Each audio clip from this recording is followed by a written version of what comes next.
Zu tomba wo tomba ni zu so zu le tomba ni. If things exist inherently from their own side and under their own power, they would have an essence that was findable and under analysis. So that's actually a Madhyamika view. It's important to nail this step by step by studying, not the vague idea. Through studying or reading the Dhammasankava, we started examining our layers of grasping. So it's important to study and analysis. So experiential process of identifying the object or negation, how we can do that. So this is a kind of a process. First, we need to apply the critical analysis, reasoning. What kind of reasoning those great masters proposed or suggested? Any one of them? Do you know any of them? I also did a guided meditation a couple of times. Simplest one. Anybody? This is such a crucial thing. Don't just apply the dependent arising first, because dependent arising is the king of reasoning. Therefore, just apply then everything is okay.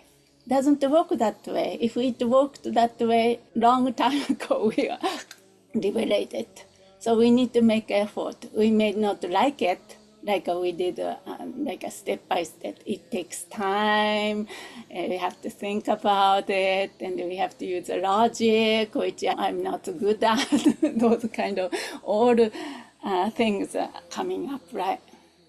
But we need to apply. The first thing is the application of the critical analysis on this journey, I would say.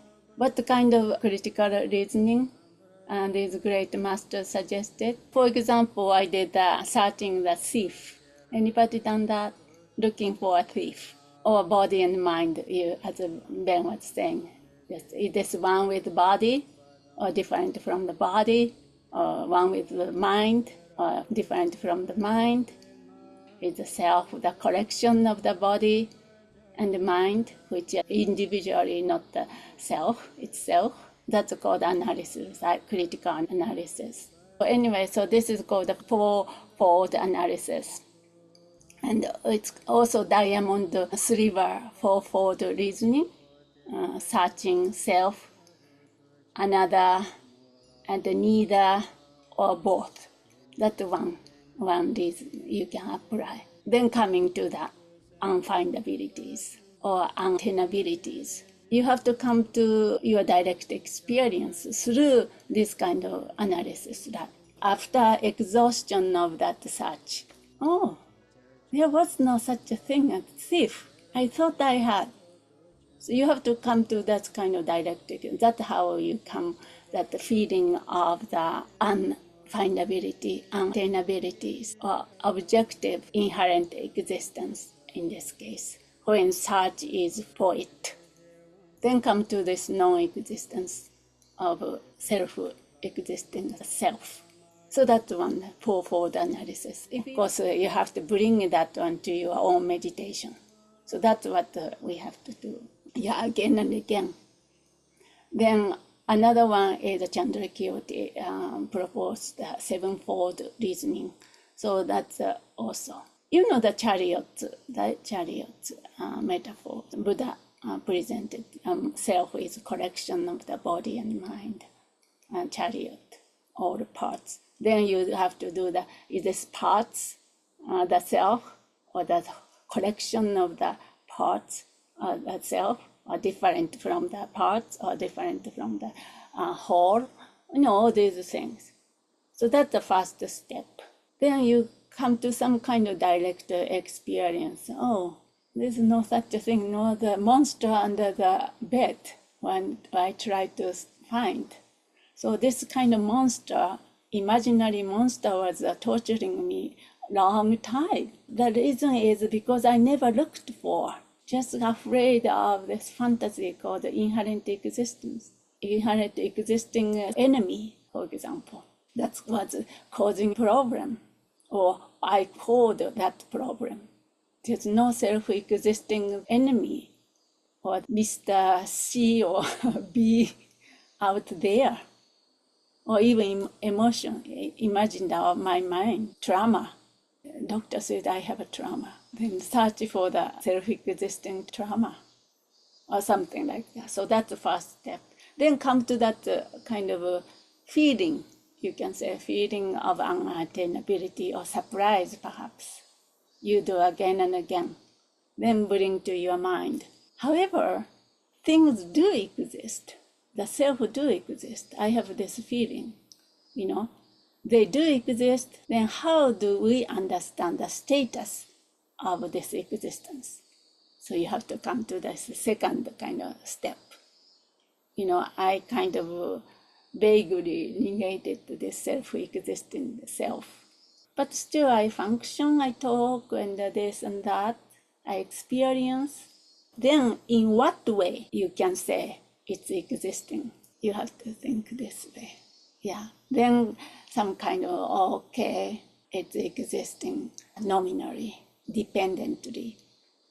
Dependently implied, dependent on cause and conditions, dependent on the parts and the whole, dependent on your own mental imputation. Now this is the time. You can relate your understanding based on your direct experience to a principle of dependent origination. The king of reasoning. Now king showed up finally to seal your understanding. So dependent designation or dependent existence, lack of any inherent existence, lack of any inherent status, the self-independent status. So that you are doing on the cushion level. Maybe morning, if you want to set the time, to core practice, of course, compassion, bodhicitta, relative bodhicitta, and the ultimate bodhicitta, that is the emptiness meditation, this meditation, every day.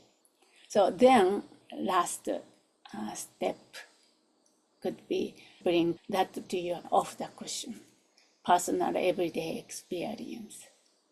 Your perception of the world started to shift again based on your direct experience. Then you will get the direct experiential identification of the object of negation. What you are negating, what lacks. So that's kind of a step. I would say 4 steps. You can repeat every day. If you are on this into emptiness journey, all of you are right now. So at least while you are with me on this journey, you try that, morning or the evening before you go to bed, or whenever you have time, apply it. Otherwise, just reading, it's good to study. Then we are integrating study, contemplation, meditation, integration, and transformation.